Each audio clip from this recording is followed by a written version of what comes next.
Hi, I'm Mac McCarthy, and I help people with their breakups. And today, we got a doozy for you. If you like this video, throw me a like. If you don't like it, that's just fine. Don't like it, it's better to have an opinion rather than no opinion, in my opinion.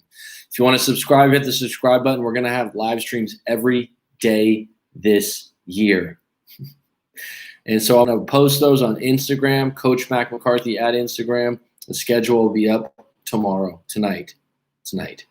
And when were you at your best? This is a great question to ask yourself if you're at ground zero in a breakup and you're looking back at your life and you're like, when was I at my best? What chapter was I at? What chapter in your life? I look at life as different chapters, different moments. There's no eternal feelings or moments throughout life. Nothing's eternal. And so you go through these moments where you're like, oh yeah, I worked here for 3 years. That was really nice. Oh, I used to do this. I hung out with this group of friends for about 4 years. I lived in this city for 3 years.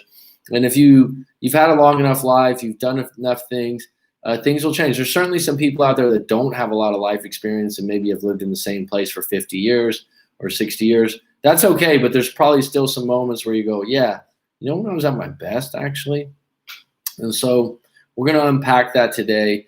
If you want to do a live coaching session with myself and fully unpack your breakup, you can go to writemac.com, which I'm going to put in right now, or writemac.com, book a live coaching session with myself. I do talk to you on Skype or Google Hangouts or FaceTime, 1 hour, 2 hour sessions, and then we go through your story, your interpretation of what happened. If you don't find it useful or helpful, I will give you a refund at the end of the session. I haven't had to do that before, but I do ask the question each and every time. People go, no, this was good. So when were you at your best? Please put in the comments below. When were you at your best in your life? Kind of a deep question. Let the Rolodex go through your mind and go, So for me, I'm 39 years old. There's going to be more than one time when I was at my best, I suppose. And I would say my first time being at my best, this is going to be random, okay? Second grade. I remember second grade, I did really well in school. I never really had a big problem in school, but I would get in trouble quite a bit for talking. And I remember in second grade, we had a really small class, and I didn't have some of the friends that I had in other classes that I had gotten in trouble with. And so that year, I remember I did really well in school. I remember doing really well in math, and it was a product of the classroom, the teacher, and school was really smooth. When I was in kindergarten and first grade, people were like, damn, you can remember that shit? Yeah, I got a good memory. I don't remember all the details, but I remember second grade, I did really well. I stayed out of trouble. And maybe third, fourth, and fifth grade, I had to sit on the bench at recess quite a bit for just talking, kid stuff. But the elementary school was good. I was in a good place. I had a lot of friends. I liked to play sports and things like that. But I remember second grade was probably one of my best.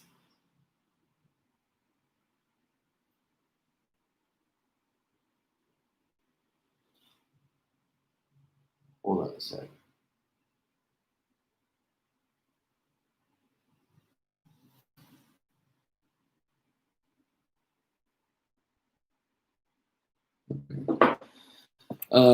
Kimberly Lusby, honestly, now is the best time of my life. Good for you, Kimberly Lusby. That's a great answer. So going back, I just had to check that really quick, that message. I don't know why that was being called. So going back to this, I think second grade in elementary school, academically, which you don't think about elementary school like that. I just remember really being at peace in class and really being in a class, not getting in trouble too much. So that was great. I've talked about this before. Middle school, which I was a little nervous about because the school I was going to, a lot of my friends in elementary school, were all going to other schools. I mean, all the classes that I had. So I was going to go to basically a new school, which was close by. The school had a bad reputation for having bad kids. That's why the other kids from my school didn't go to the same school. It's kind of a rough school. It was near a sewer. There was all kinds of things tied to it, but it was 3 blocks from my house. And so that actually ended up being probably my favorite, school years from 10 to 13.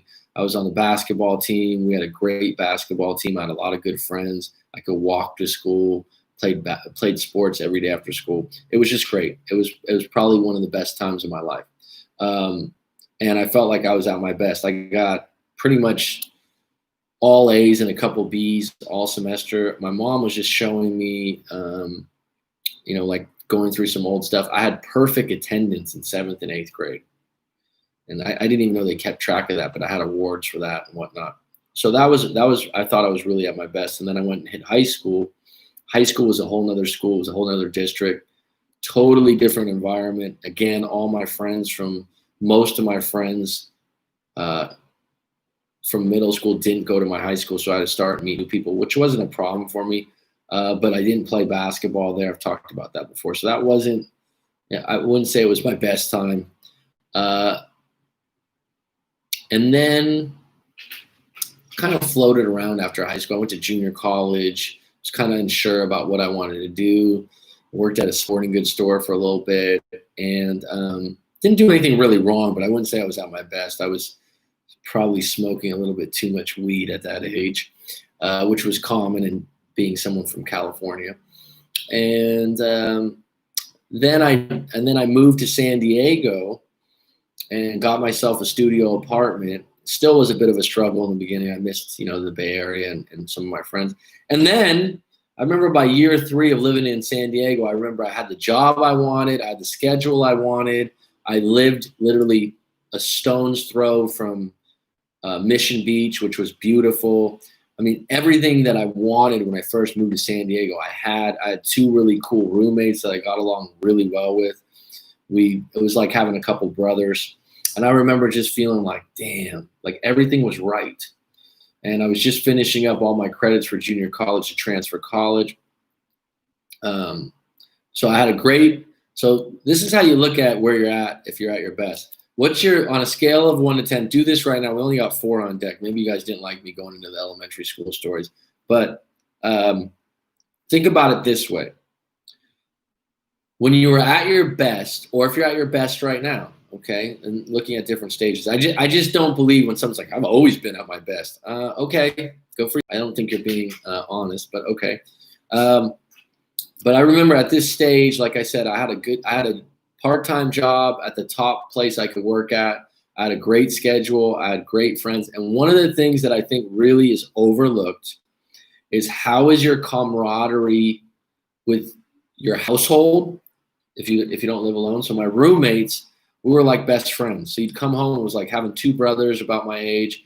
The neighbors in my neighborhood, we all got along. We partied, we hung out together. It was just great. We lived by the beach. So the environment near my house was fun. You'd ride a beach cruiser around. I mean, walking distance to food and everything like that. And then my job had great camaraderie, separate group of people. And I was doing really well at that job, and it all fit together. And I remember having a moment and thinking to myself, I remember this. I was like, I think it's time to have a girlfriend now. I mean, I had a girlfriend before I moved to San Diego, but I'd been there 3.5 years, 3 years. And I had a good time. I wasn't neglected in any way. I thought this is time right now. And within, I think 3 or 4 months, I did have a full-time girlfriend, a woman I was seeing for a time being prior to that. But it was just a really good time in my life. Like everything fell into place. And the crazy thing is I hit a fork in the road where I had to transfer to a state university in California. And instead of staying in San Diego, I went back to San Francisco because that was a better program for what I was going to school for. And it was a better situation. And I never really wanted to go to San Diego State. So in the middle of this best time of my life, I needed to sacrifice living in a place I loved living in to put school first and actually get university done. It was a good move. But when I first moved back to San Francisco, I was a little down. I was like, damn, I miss San Diego a lot. I miss the weather, the people, my friends. And then within 2-3 years later, I mastered that environment again and lived with my family. And it was a whole new chapter. My niece and nephew lived with me. My sister was out of a breakup, and totally different environment, totally different place. But it was also one of the times when I was at my best. I was spending a lot of time with my niece and nephew, doing things with them when they were about 5 years old, and my niece was about 10. I finished up college. I had a girlfriend that I was in love with, and we had a great relationship where we supported each other and helped each other. And do you ever have back pain from what? Do I do it because I'm hunching? Um, and life was just really good. I went into real estate. I made some pretty good money the first year, and I remember thinking I was at my best. And at that time, I could say I had a lot going for me. And when I moved from San Diego to San Francisco, I remember there was a moment, and this is another time when you feel like you're at your best, is when people ask you, what have you been up to? What are you doing? A lot of times people might just answer their job. When you have a multiple answer to that question and you feel proud and privileged about the answer, you're at your best.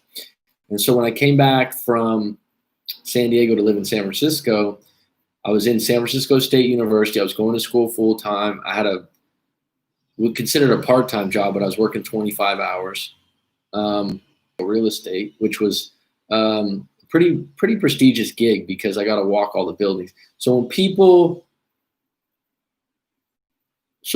would ask me, "Oh, what have you been up to?" I'd be like, "I got an internship in downtown San Francisco. I'm working at this place, and I'm also getting my degree in history from San Francisco State University." It just felt good. It just felt good. It felt good. And I had a girlfriend that I was really into, and she was really into me. We had a great relationship. I was at my best for the most part at that moment in my life. Now, here's the interesting thing about being at your best. The judgment of what your best is will change from time to time. But a really quick way to take a look at when you were at your best. On a scale of 1 to 10, what was your camaraderie with your friends and family? On a scale of 1 to 10, what was your camaraderie at work? On a scale of 1 to 10, how are you dealing with your finances? Doesn't mean you had to be rich, but you weren't struggling. Okay. On a scale of 1 to 10, and I wouldn't say how happy were you? No, that's not specific enough. On a scale of 1 to 10, were you proud and privileged of the work you were doing? In other words, if someone said, "What do you do?" and you start talking about your job and you kind of slunch over and you're like, "Oh." And I kind of felt like that when I was in residential real estate for some reason. Someone would say, "Oh, what are you doing?" I'd be like, "I'm a real estate agent." It's like there was this negative feeling towards it, and I can't describe why it was, because it wasn't a bad job and it was damn good pay. I just felt that way. I wasn't proud and privileged at the time I did it. So I'm going to circle back to a couple more times that I was at my best. Kimberly, please share if there was a time for you. Maverick, welcome on. Rob IS, Daryl Schwanky. If you had a time when you were at your best, when was it? And if it is now, why is it now? What's up, Double D? Kimberly, honestly, now is the best time of my life. Kimberly, can you tell me why it is your best time of your life? Because of your job, because of your relationship, because of what? If you get a bit better every day, then the best is always tomorrow. Great point, Rob. Do you ever have back pain? No, actually. Sometimes my neck right here hurts a little bit, but back pain, no. Knock on this glass desk. Not flirting, but you still have a baby face to be 39. Well, I appreciate that. I'll take that as a compliment, hon. Thank you. Thank goodness I caught your live stream. Well, thank goodness you did. I work 7 jobs. I don't get tired. Tell me what your 7 jobs are. I'm fucking curious. I don't rely on public opinion. Go for you. Go for you. I will be 40 in October. Life is only getting better. You know what I've always told people? Is that at 39, sometimes I look back, I was like, oh, I wish I knew what I knew now at 21 or 22. I want life experiences to be 22 again. Sometimes people go, oh, if I was 22 or 23 again. I said, well, yeah, I mean, I'm not one of those that was like, oh my God, I was, so much better looking or something. I was in such better shape. I'm in pretty good shape right now. I don't feel like, some people look back, oh, my body or how I looked then or whatever. I wish my hairline was a little bit better. I used to have a nice hairline. I used to have long curly hair or something like that, if I'm going to be honest. But otherwise, I don't think that. But one thing I really value is my wisdom and my life experience at the age of 39. I wouldn't trade that in for nothing. And that has contributed to being a better time in my life. But here's the thing about the best time in your life. Shit happens. More direction. What direction is that, Kimberly? What direction are you going in? What's your goal, or what are you seeking, or what's your future purpose? I'll share mine in a moment. The thing about, I'll give you an example. You could be at the best time in your life. Things can be going rosy, great, and everything like that, and something can happen, and it just takes the wind out of you. And I've had that happen. I gave a coach had retroactively correct. I'm not sure I know what that means, Daryl. I'm a little confused. It's been about two and a half years. And I would say that my sister passed away a few years ago, and that just takes the sales out for a few months. So, one moment.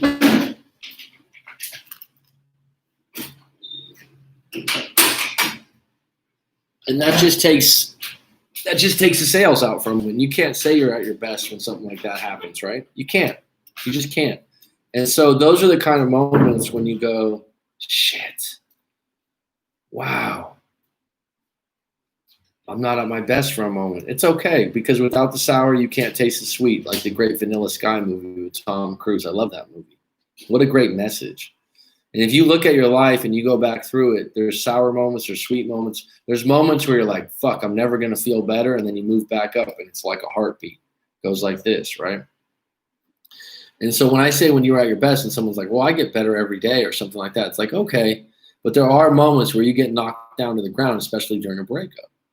And what I'm asking people to do is go, okay, think about this. You're in a breakup. You're hurting right now. Welcome, Rosanna. It's been a while. No, it's not my boo. That's a friend.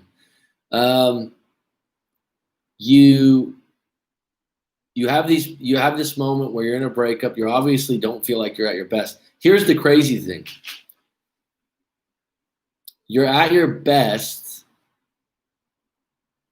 at different places in your life in different arenas. Like you got your finances, you got your job, you got your spirituality, you got your health. If you can get all those things at your best, you're doing well. And if you hit a breakup, it ain't going to be long till you meet someone new, because you're at your best in other areas. People will notice your value. Someone goes, oh my God, they rebounded. Oh my God, they monkey branched.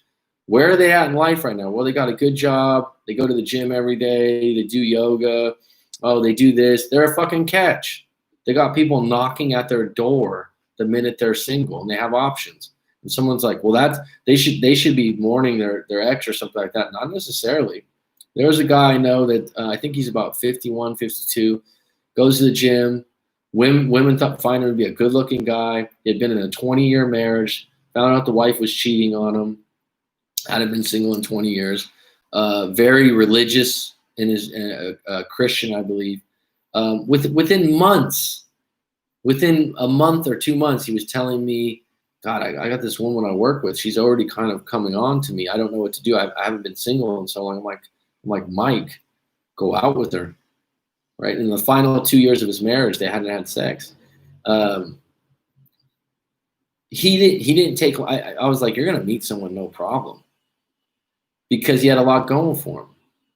Every decade has its challenge. I value myself alone. That mentality has served me well.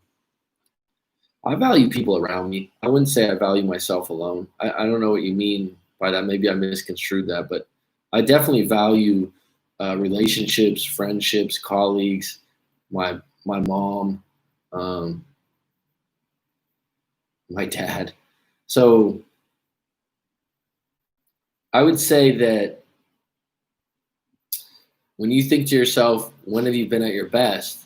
I think it's almost like you get to a mountaintop and you're going to come down at some point. You don't just sit up there and have cocktails and have food served to you. It doesn't work that way.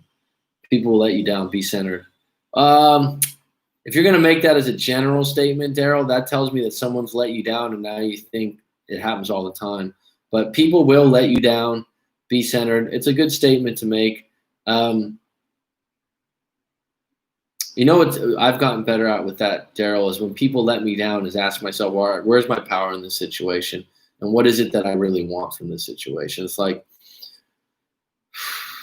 instead of telling them that they let me down or they're a jerk or they're a thief or they're this, it's like, you told me who you are in that situation. I got to deal with it now. I got to move forward.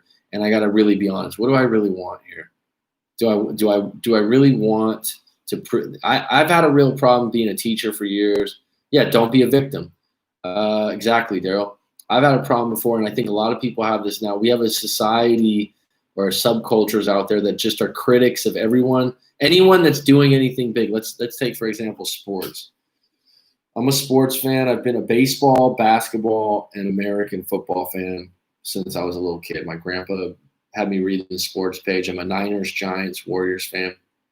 Now that I live abroad, I just don't follow it as closely. Basketball is probably my favorite, and I follow it closely. I follow teams closely, especially basketball. When I was a kid, you'd have announcers. You'd have, like, for example, Sunday football. You'd have, 5 analysts, and they would be maybe talking about the football game strategy, what went down, giving their opinion. Now we have like 1,000 YouTube channels and everyone's giving their opinion, not only about these guys' performances, but about their character, their personal lives, if they've divorced their wives, how greedy they are with money. I mean, the list goes on. It's like, what the fuck do you guys do?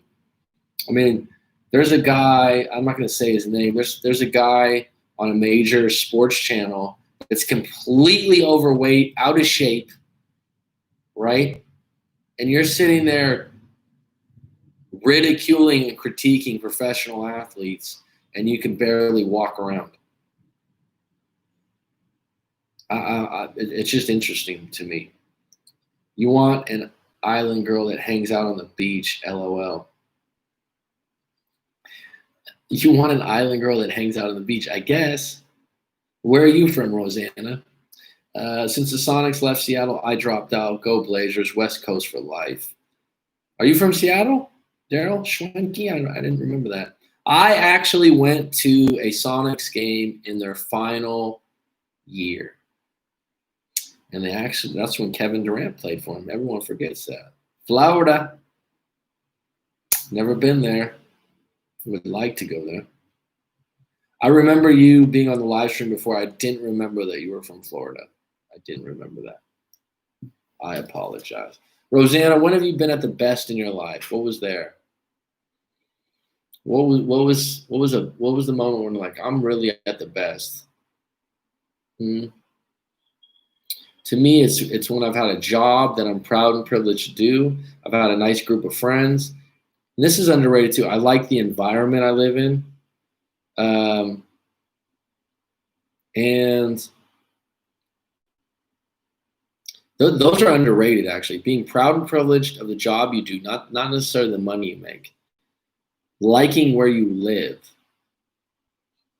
Are you close to a beach? Are you close to the mountains? Are you close to both? Is the air clean?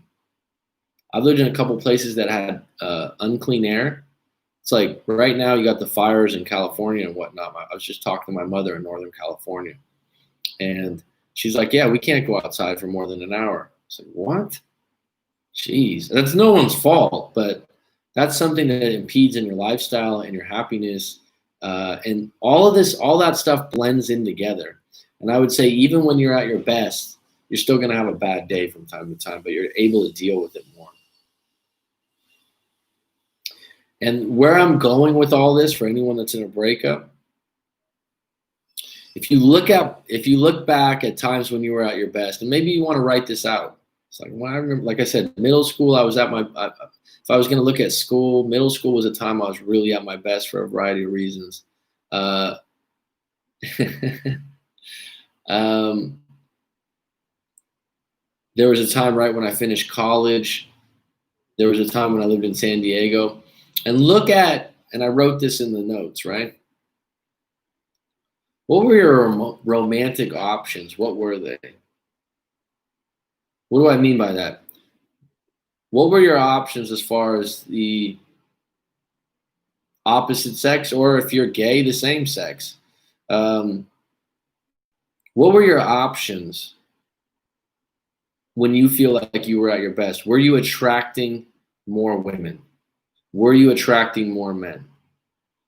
Not just because you look good, because you were at the best. For me, hands down, I look back, I'm like, oh my God, yeah. It's not like women were swarming, but it's like, oh yeah, it wasn't a moment. And then I look back at times when I was at my worst, and I'm like, someone would be like, oh, she really likes you. I'm like, no, she doesn't.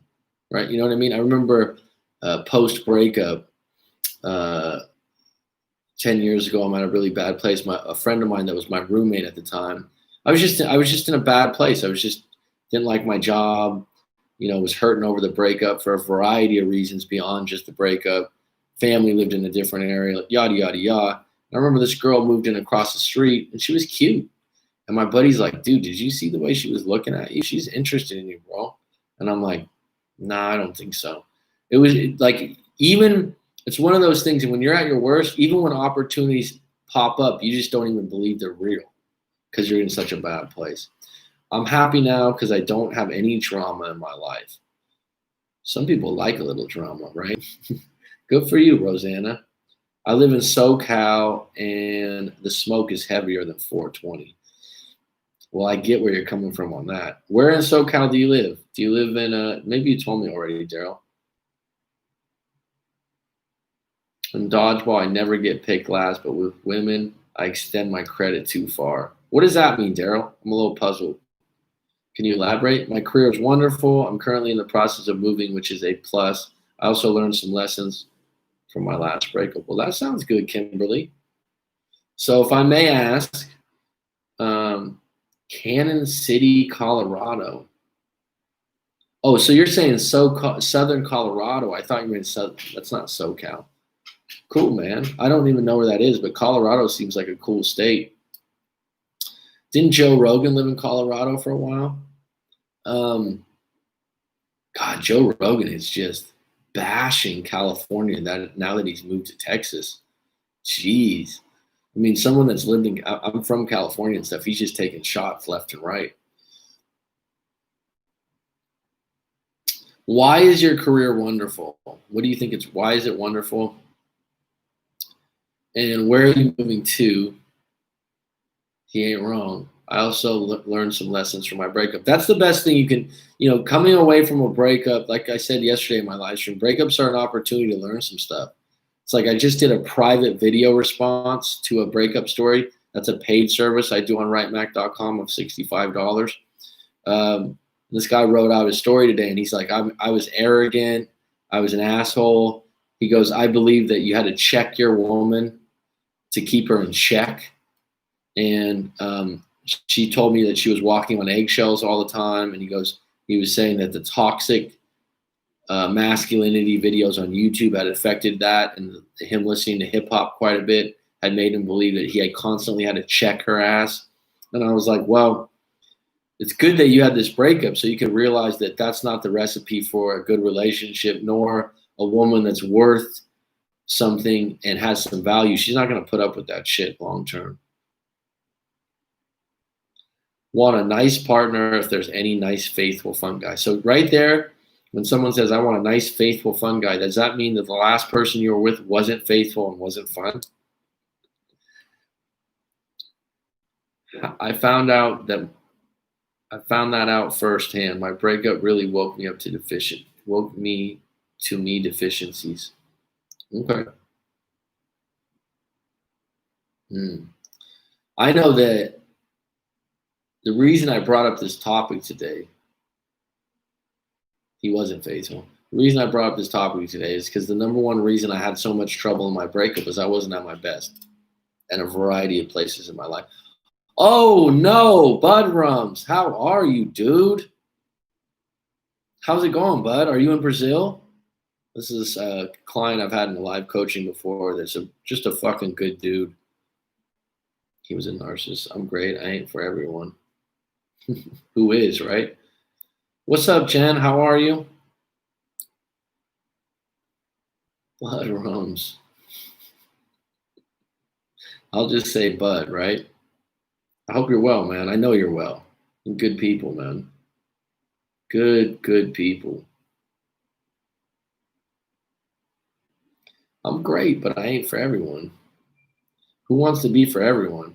It's like, have you ever been to a restaurant that serves Mexican, Italian? Oh, we got Chinese food too. Oh, we got a catalog of items that you can order from. What's good? Well, I don't know.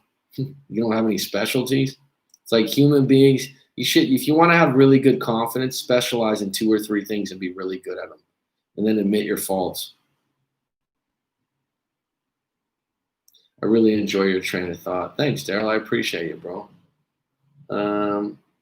No, we're back home now. The girlfriend lives with me now. That's outstanding, dude. We got to catch up at some point. I'm really happy for you. I'm really happy for you. I'm actually going to get back to yoga. I know you're big in the yoga, bud. I want to get back to some hot yoga. I want to be for one. California is on fire. Lots of smoke. Haven't seen blue skies in weeks. That sucks, Jen. I'm sorry. I don't have anything to make you feel better about that, man. Jeez. I was asking my mother, Jen, who's born and raised in California in the area. I was like, I know that we've had fires, being in California. I'm like, have you ever seen this many fires in the sequence and the amount that we've had the last few years, or they've had the last few years? And she was like, no, my mom was like, when I was a kid, there would be forest fires, but she's like, there won't be fires in residential areas. But she made a good point. She's like, there's more people that live in the forest. Brains turn me on. So how would a guy show you that he has good brains? You mean intelligence? See, the thing is about intelligence is I think that your measure of intelligence can be different for different people, right? All right, now we got a crew going. We got 10 on deck. We got 1 like. Thanks for the 1 like from the 1 person. Fun Sawa, how are you? When were you at your best in your life? And what did that entail? I've talked about this earlier. I remember a moment, and I don't know if I wouldn't say this was when I was at my best. What's a smart guy? Snart. That'd be funny. Coach, why can't I break through? I don't need anyone. I just would like a companion, but not a parasite. You know what? I'd have to unpack that in a live coaching session. I'd have to get to the bottom of what's going on. Thanks. I appreciate the thumbs up. I'd have to get more deep on that. Bud knows we did a few coaching sessions. He knows that we get a little bit deep. There's probably some roots to some of your issues. One thing I would start with is where are you meeting? Where are you meeting future women? And what's holding you back? A lot of times, myself included, there's something impeding you moving forward with women or relationships that you're not seeing. And I didn't even know it in my own life. I was planning on booking a session. Everything is great with my girlfriend. I got to go and watch a movie with her. Thank you, Mac, for helping me and getting on my feet. Eventually getting my girlfriend. You helped me. You're a good dude. I'm not surprised by anything, bud. Anything. I really enjoyed our sessions, and hopefully we can do one in the future. I'm actually going to email you the next couple of days. I'm dating a new chick. She's very sweet but really clingy. How can I talk to her about it respectfully? Unfortunately, Maverick, someone being clingy is probably part of their character, and it's probably something, if it's something she does regularly, it's probably something that she's done since she was a small kid or child, and she probably was a little bit neglected when she was young. I mean, not food wise or things like that. She didn't get enough attention, and wasn't, or on the opposite, got a ton of attention and doesn't know what it's like to just be independent on their own. One thing I really respect about my childhood, which wasn't perfect, and I'm not going to play who can be a bigger victim today. Oh, mine was worse. Mine was this. No, I mean, my dad was a bad alcoholic. My parents had multiple separations. My dad could be a jerk sometimes. The list goes on. What's up, Joseph? We moved out of the house. There were some things I witnessed and saw that weren't good. That being said, I still respect and love my dad, because I think the way I've been able to accept it, I didn't have his job or go through his life or have his trials and tribulations. People don't purposely become bad people. There's a path to that shit. And having some compassion and understanding when you get older is going to be a way to set yourself free. Now, the reason why she's clingy has nothing to do with you being able to probably say like, hey, you know what? Stop being so clingy. It's deeper than that. It's probably something she does unconsciously. And so if it's something that's highly unattractive to you, it's probably not going to go away, nor is it going to be just suggested. And then you can suggest it respectfully, like, hey, hon, just make sure you give me some space, okay? And she probably would do it for a little while, but she would probably revert back to that behavior if that's who she is. Get to my best. Definitely book a session with Mac. I'll get back to you. Right on, bud. Enjoy your movie, bud. I will send it. Daryl, do it. The squash aisle. That's a good topic, actually. Expectations of men and women in a relationship. A lot of women have certain expectations as if they are owed something. Oh, yeah. I mean, I've heard this before where women will be like, well, just to let you know, this is what I want. This is what I want. This is what I want. This is what I'm looking for. And I'm looking for a long-term relationship. And I'm like, you said that on the first date? Joseph, how you been? Clingy? How? Maverick, some women are just doting on the people they love. You may love differently than she does, and vice versa. Yeah, Maverick, I have friends that like clingy women. I don't. What I was saying earlier, when I was a kid, we had a lot of freedom. You know, when I was in first grade, I could go ride my bike till dark time and do whatever the fuck I wanted. You know, be out in the park, these kinds of things. I didn't get a ride to school in the morning. I rode my bike or walked or took the bus. These are kinds of things that grow a little bit of independence in an individual. These days, someone's like, oh, my kid can't ride a bike to school. It's dangerous. I'm back after an 8-year marriage and not having the husband title put back in position of power is not giving a fuck to contribute. Or is it timing the key?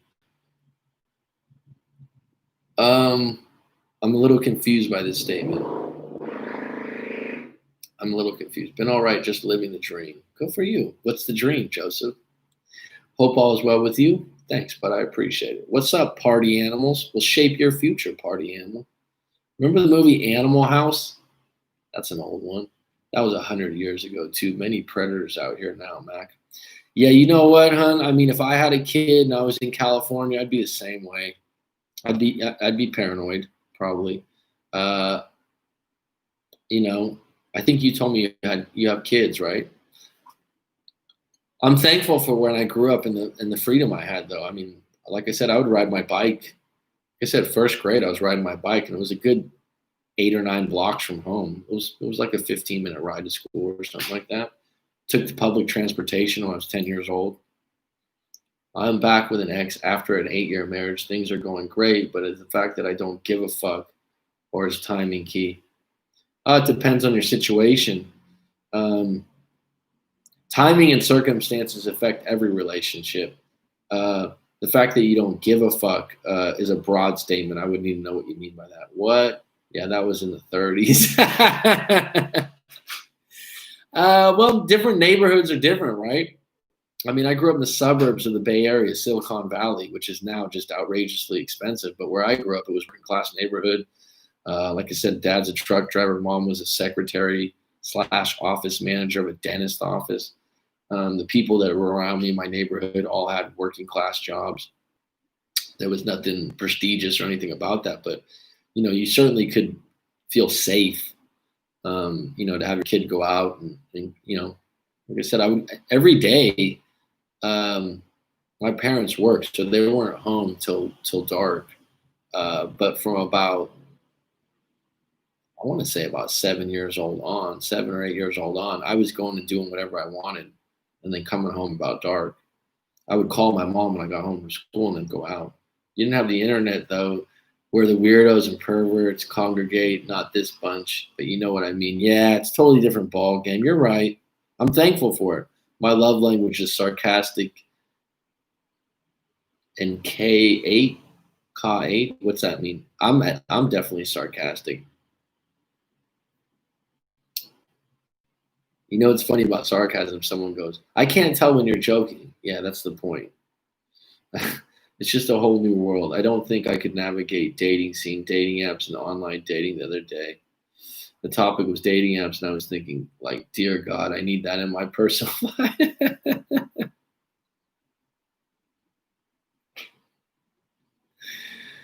Man, I mean, I'm talking about the late 80s when I was a kid. Not a paper route, like I tell people. I was throwing newspapers. It was funny has anyone seen that movie or that TV series Stranger Things? When that came on Netflix, I was like, oh shit, that was my childhood. Riding bikes. I think dating apps can work. I think that you should at the same time be considering your environments and talking to people in person. I've had a few clients that just repetitively do the same thing where they use these dating apps. They get these passive relationships, which they accept. And then they're like, we haven't met in 6 months. And they're like, I don't know what to do. And I'm like, you haven't met in 6 months? Like, why are you just talking to this one person? You guys haven't met in person.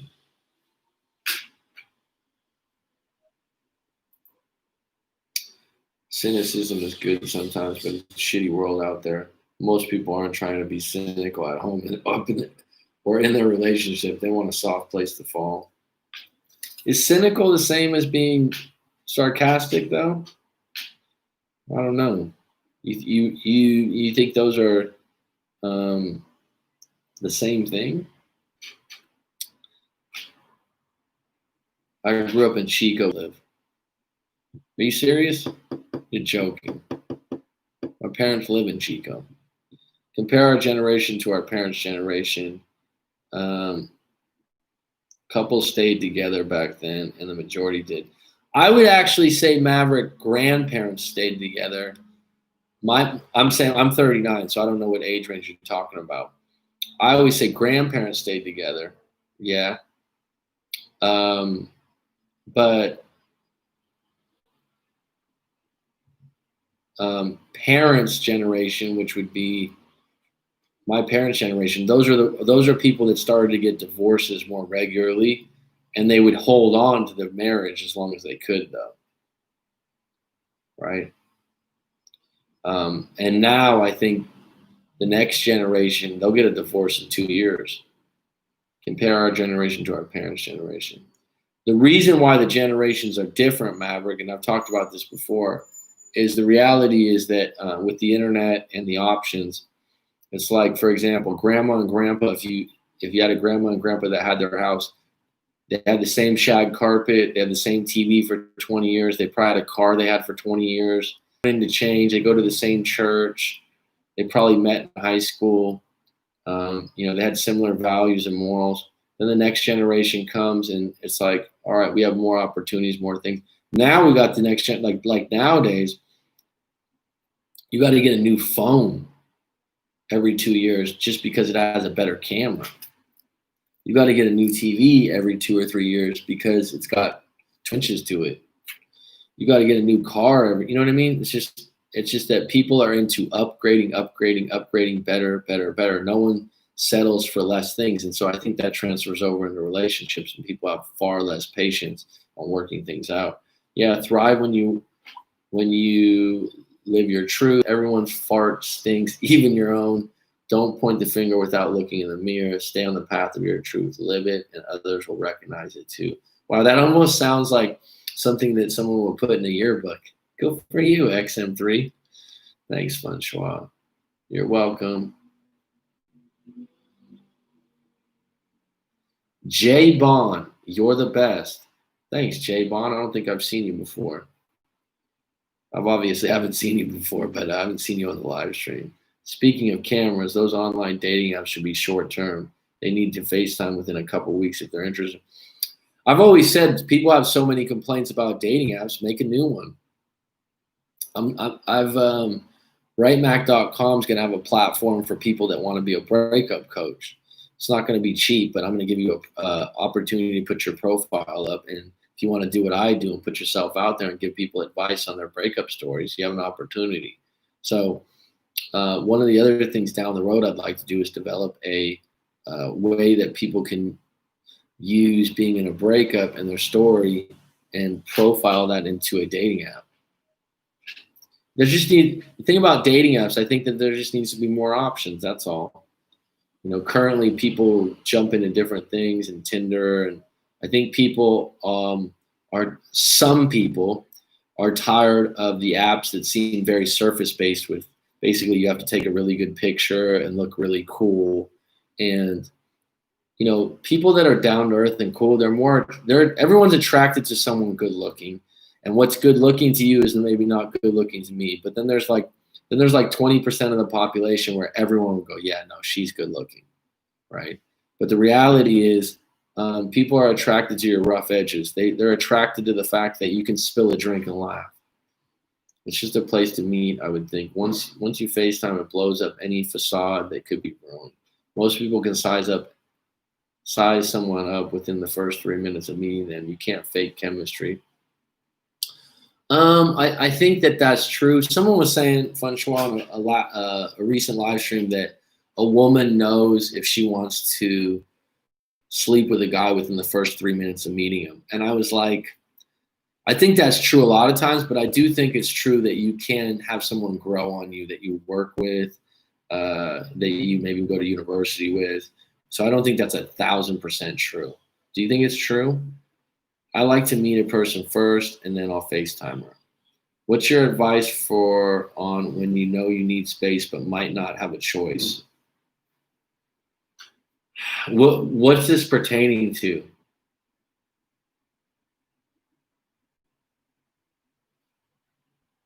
What's your advice on when you know you need space but might not have a choice? Living together? Well, Jay Bond, JB, I feel like you always have a choice. Why do you feel? My question would be, why do you feel like you don't have a choice? So what's the situation specifically? This question's really broad. So I'd rather, first of all, Jay, you should send your story into writemac.com and then I can give you a tailored response. But why do you feel like you have no choice? Well, LOL, I'm not talking about sleeping with them, but if you vibe, got it. Trust that someone shows you who they are the first time they meet you. I don't agree with that, Daryl. I think that people show who they are in individual situations.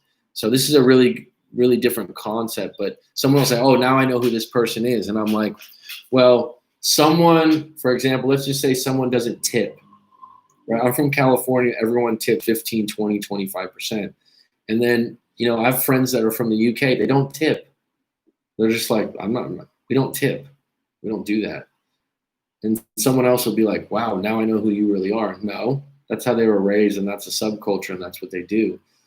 And then the same person that doesn't tip, I would say, like, some bum could be in the street that doesn't have a meal, and they go give them, you know, $10. And then you're like, oh, I know who they are. So I think that a lot of times when people say, oh, people tell you who they are and you get to know them, what's the individual situation? People need to get more specific. Wow, I can't believe I can actually talk to you. Right on, Marcos Carlo. Where are you from, Marcos? Schedule yourself some me time. Hit the gym, J-Bon. Poke holes because people can't be trusted. Looks are subjective. People show you who they are. They want you to see. Sometimes it takes a while to remove their mask to reveal the real them. I hear it takes about 3 months to see how someone really is. Well, Maverick, I mean, you know, when you see something like that, it's bullshit. How much are you interacting and on what level are you interacting? And here's the thing about people. We wear different hats and costumes. What do I mean by that? Okay, so I just mentioned earlier, my dad's a truck driver. My dad's a father. Now he's a grandfather, right? When my dad went to work and was a truck driver, his personality and his actions would probably be different than when he became a grandfather out of baptism. You see what I mean? And so everyone's like, oh, this person's just this way. It's like, what's the environment they're in and what kind of person? People act different in different environments and different roles. So it's like me. I'm a breakup coach. I'm a teacher. I'm a son. I'm an uncle. Okay. Those are different roles that are going to have different responses in who I am as a person. Now you get me in a situation where someone's like, can you cook something? I'm not a very good cook. I don't value cooking that much, right? I'll tell you what I can make. A damn good quesadilla. Someone will be like, wow, that's really good. What else do you make? Peanut butter and jelly, grilled cheese. What else do you make, Mac? Oatmeal, instant, right? Those are things where someone's like, oh, you're not really a good cook. You must not care about, entertaining guests, this and that. A chef would be like, wow, someone that doesn't care about cooking, got me. Laundry, never like to do it.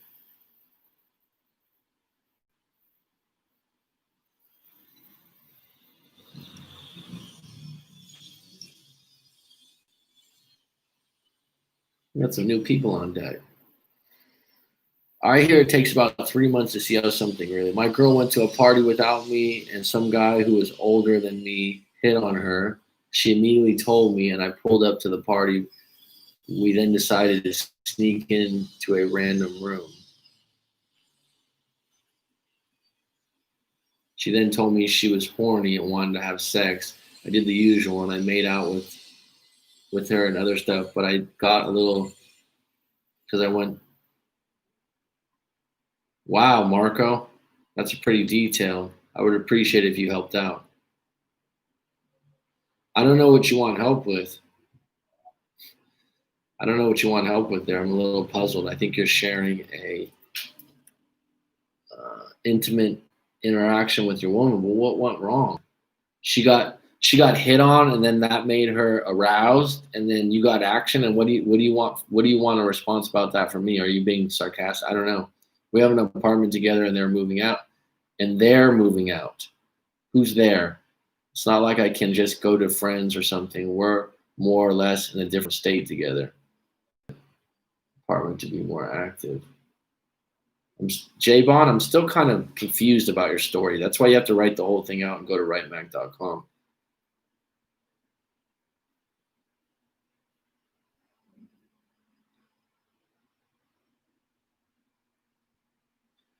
If your girlfriend goes to a party and gets hit on as an adult, it's her responsibility to tell the guy, I have a boyfriend, but thank you. I don't know. And then afterwards, you guys go into another room and mess around. I don't know what you're asking for advice about that. I'm a little confused. Breakup talk. My best was post relationship. I learned a lot about myself. How much did I give, was willing to give, and when to bite my tongue and not add fuel to their BS fire. We're live, baby. What's up, Frankie? Let me get back to my APT to be more active. I don't know what that is. OJ Bond said he wanted space because he's living with the girl or guy. We don't discriminate here.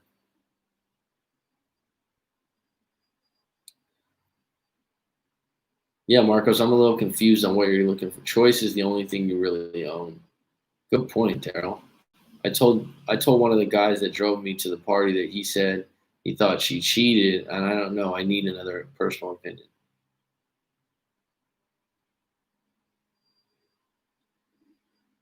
So Marco's just saying that she got hit on by another guy. Okay, so now I understand what you mean. She went to a party. She got hit on by another guy.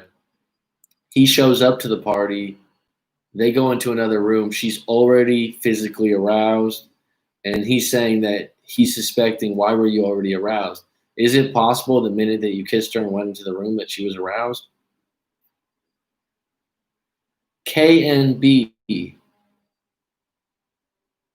Who's KNB? It's been a while. I didn't come to see it live or better. I was getting better so I could sleep.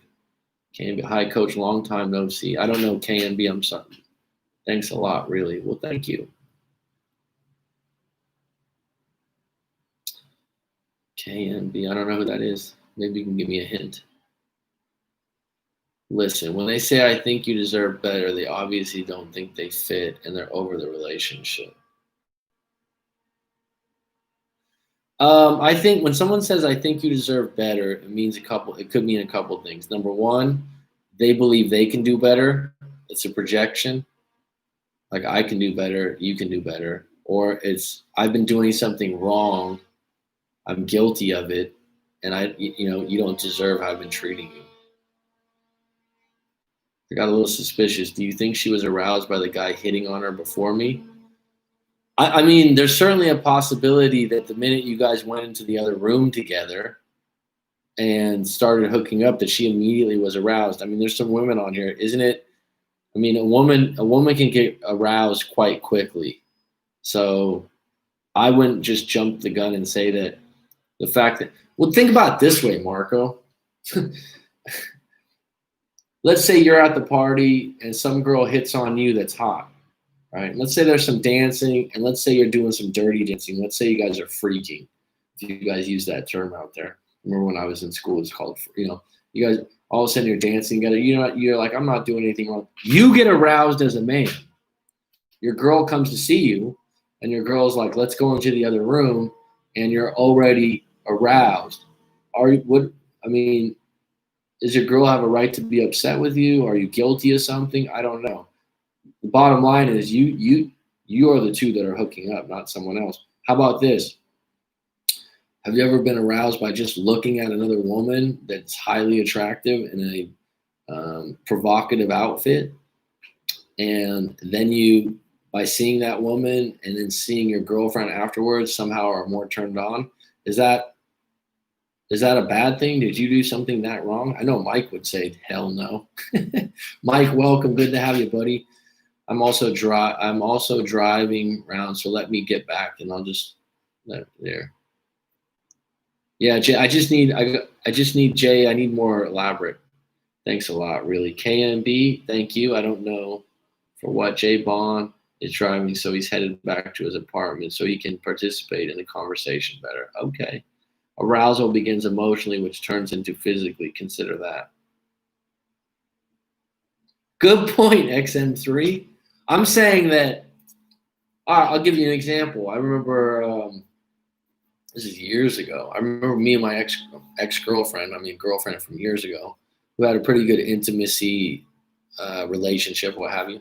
We were watching some movie. I don't even remember what the movie was. The movie had a scene that was a erotic scene. I don't know, the people in the movie got it sexual, whatnot. My girlfriend immediately wanted to have sex. Was I upset? Like, oh my God, because you saw the guy on the TV or da-da-da. It's like, if she saw someone at work and then wanted to hook up with me afterwards, if that was some kind of regular thing, I wouldn't like it, but I wouldn't be fishing around like, oh, you looked at another guy at the party and then you came to me right after. I think you're doing a little too much fishing here. Love in a way that people are free to come and go. We own no one. Good point, Daryl. Who cares who aroused her? She was with you. I agree. Don't guys get aroused in the strip club, then go home and get their girlfriend and get it in? Great point. I agree. I mean, I don't have a problem with that. I mean, if you suspect that she's seeing someone else, that's the fact that she wanted to go in the other room with you and hook up and get dirty. she had the energy. If she had already hooked up with that other guy, she probably would be like, "Oh no, we don't need to go in." She wouldn't be wanting to go into the room and hook up with you. Abundance mindset. Female emotion is not related to facts. I was the guy from Italy, had a long distance relationship and still struggling after a year. I don't think you remember me, but I got better. Still not okay, but really better, hooking up and living. Good for you, man. Bene. Isn't that good in Italian? Bene. How about doing a live coaching, KNB? Maybe I read your story, but I don't think I've had a person from Italy in a live coaching session.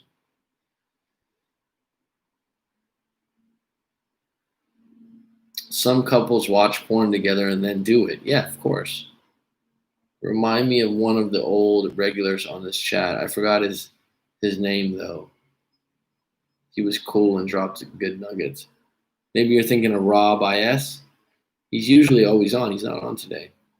Why am I so easy to dump but so impossible to forget? I hear from every one of my exes, not that I want to, but it just happens.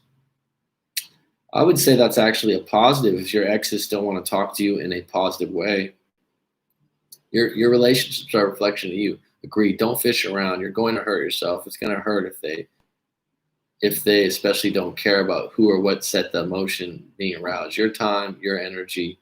I just started watching Max this week. How late are you going to be on? I could go on for a while about this.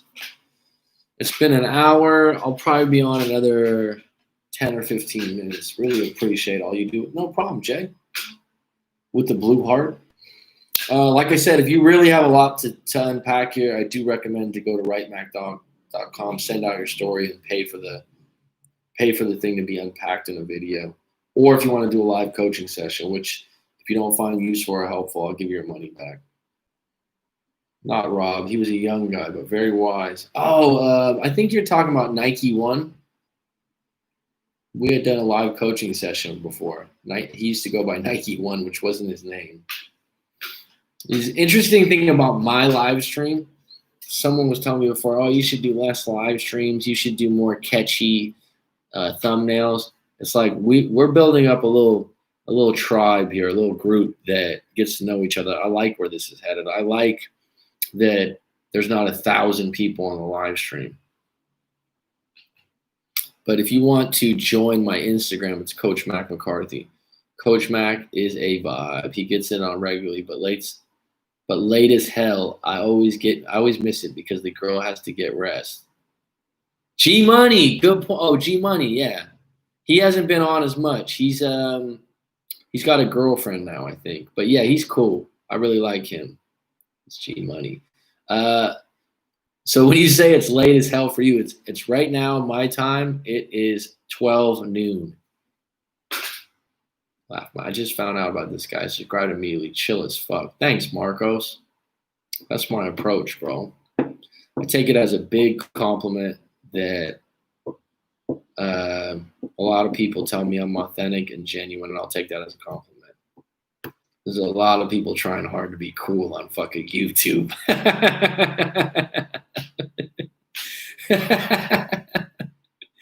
You ever watch this shit, man? Sometimes I'm like, people actually watch this shit? It's like recently, like Netflix, right? I'm like, this shit's so fake recently. Man. You know what I mean? It's just so fake.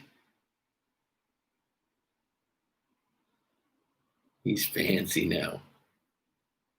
Well, what I'm going to do is I'm going to get a studio and the mics ready. I'm going to soundproof the room, and I'm going to actually – I was just talking to a close friend about this yesterday. I've been talking about it for days. I'm doing it. And I'm actually going to reconnect with past clients and almost like a caller format, and we're going to go back through their breakups. It's okay. When I get better was like around COVID period in Europe and was becoming consistent in the USA. It's been like 4 months. I didn't come to see you in live. But anyways, I really love your work. Go on. Right on, KNB. I appreciate you saying you love my work. Thanks. Real deal Holyfield. I haven't heard that in a while. Have you seen Mike Tyson had a it's not a live stream, a podcast of some sort. Now he's going to fight again. But with Evander Holyfield on.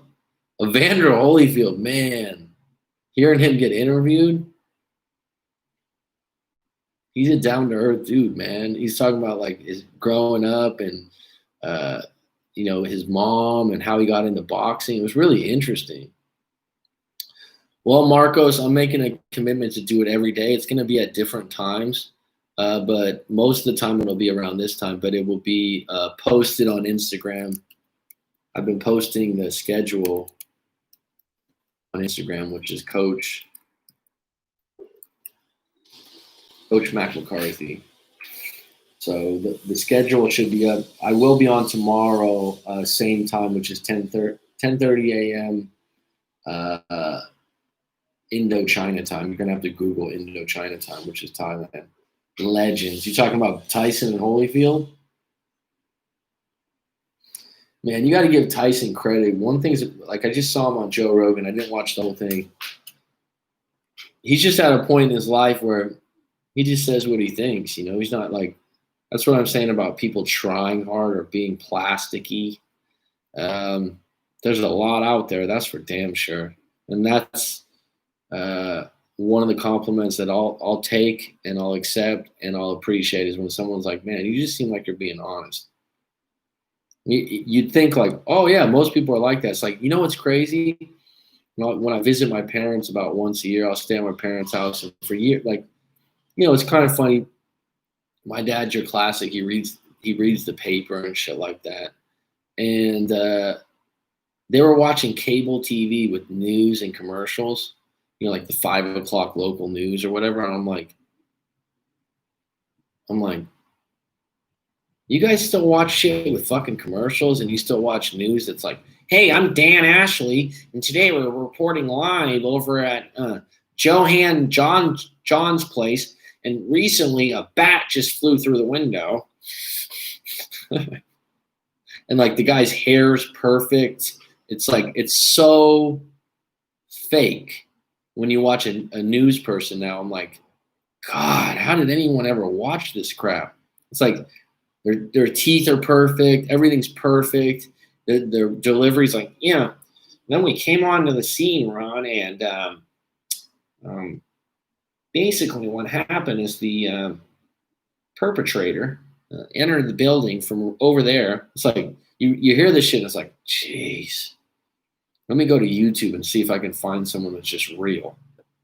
I take advice from Corey Wayne and many others, and you are way more inclusive. Well, thanks, Daryl. I appreciate that. Anytime you group me in with Corey Wayne, the legend, I appreciate that. I'm not all in all the time on Corey Wayne, but I'll say 80% of the time, which is pretty damn good. Good point in all aspects. I always tell Coach his work and these conversations are actually good for daily life in all aspects, not just breakups. That's where I'm headed. When you ask me where are you at your best, I've developed this without the plan of putting it in this direction, but now that's where I'm going. I'm doing a daily podcast. I'm going to be doing daily live streams and still doing live coaching sessions and whatnot. But this is something I like. It doesn't get old for me. I lose track of time. Losing track of time when you do something is called a flow state. If you guys want to look that up, flow state, you can Google it. There's a book on it. There's all kinds of stuff. And you want to find something that you do that's challenging, because the live stream is challenging, that you also enjoy at the same time. And you literally look up at the clock and you're like, oh shit, an hour and a half went by. I'm sure, Mike, you're a mechanic. I'm sure, like, you know, sometimes you're not, anything you're doing that's challenging, but you're not checking your watch. It's like for you, I can still go play pickup basketball in 2 hours or go, I'll get tired. I don't have the run I used to have, but I'll go play pickup basketball and I won't check my watch for 2 hours. That's a flow state. And that's what you want in your job. If you have a job where you're checking the time, this is why you hate traffic so much. But I've had people tell me in California that they like traffic. They're like, I just sit back, listen to some music, do this. I'm like, traffic's just death to my soul sometimes.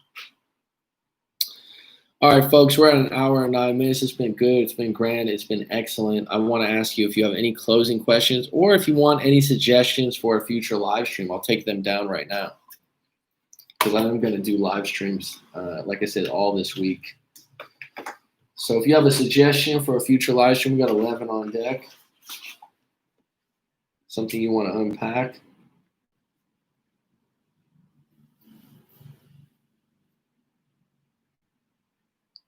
Anything?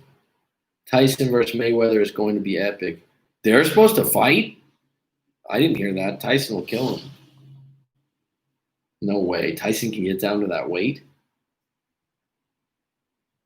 That's just, is that fake news? Anyone? I got my pen out. I'm ready. Drop it on me. What's the topic you all want in a future live stream? Then we'll close this mofo out.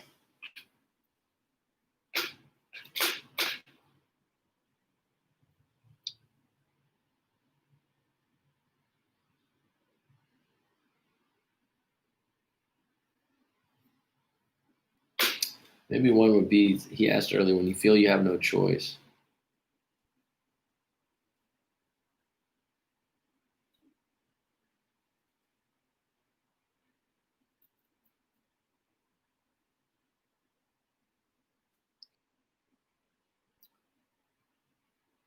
What progress you made after breakup? I love your rebuttals, Coach. I'm not speechless often, dude.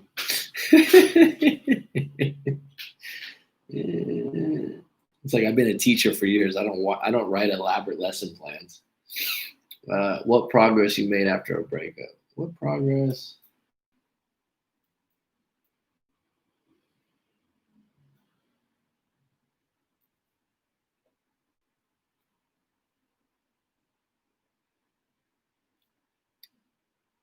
I love you. You should do one on cheating and simple tips if you ever suspect your partner cheating. I like that. I mean, cheating is broad, so I like the idea of if you suspect your partner's cheating. What I like to say is, where there's smoke, there's fire. If they cheat and tip, don't think you're special. They'll do it again. If you suspect your partner's cheating, first of all, I would say, well, I should save this for the next live stream, but I would say, are you someone that regularly accuses people of cheating? Number two, have you cheated before? This is what's really surprising. A lot of times cheaters accuse cheaters because they get out in front of it. And then the other reason a lot of times people are really filtering, like, oh, you're hiding your phone, you're doing this, is because their parents or their first relationship involved cheating, so they're always looking for it. So that can sabotage a good relationship because someone doesn't like to be accused of something they're not doing. I would say that if you've been together a long time and someone's doing something completely out of character regularly and you feel compelled for the first time, and I remember I had a relationship, like we were together 4 years and I felt compelled to check the phone one time out of nowhere. And prior to that, I never had any kind of inkling of an idea of doing it. When I checked the phone, there was something there. Listen to your intuition.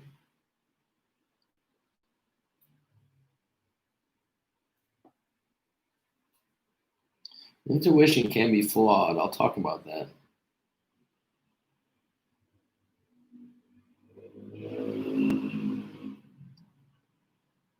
No, I've been cheated on before. I dated this girl. That's why. Okay, so that's why. If you've been cheated on before, you're more likely to suspect it of your next partner. And I'm saying that you can sabotage a good relationship by accusing someone of doing something they haven't done. So you got to ask yourself, on a scale of 1 to 10, do cheaters accuse cheaters? It's called a distraction. It's, oh shit, they know my shit, so let me turn the shit on them. Sometimes can be the case. All right, we have 8 on deck and 6 likes. It's actually, I haven't had that many people on deck, but it's been actually extremely spirited and good. And we have some new people, which is really cool. I don't usually do, this is a Saturday for me. So maybe this is a Friday night for a lot of you. It's a little bit different group of people. I'll be back on tomorrow. It's been good. Curtains.